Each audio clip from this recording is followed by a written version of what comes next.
পঞ্চম দিনের মতো ভাঙচুর চলছে ধানমন্ডি ৩২-এ। যে যার মতো পারছেন ভেঙে নিয়ে যাচ্ছেন অবশিষ্ট ইট রড।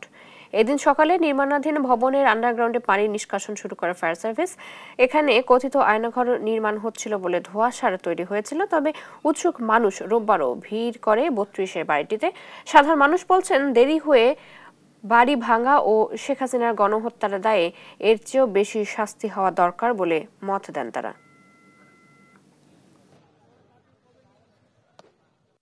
উনি যা করছে তার কর্মফল সে ভোগ করতেছে। আমার কাছে মনে হয় ওনার প্রায়শ্চিত্ত উনি আরো পাওয়া উচিত, যেটুক পাইছে আরো পাওয়া উচিত। বাড়িটা আজকে কালকে ভাঙা দরকার ছিল না। বাড়িটা আমরা চাই যে আর আগে যদি ভাঙতে পারতাম আমরা তাহলে আরো বেশি খুশি হতাম। আমার একটি দাবি, এই যতটুক বাড়িটা আছে এই পুরাটি ভাঙার দরকার।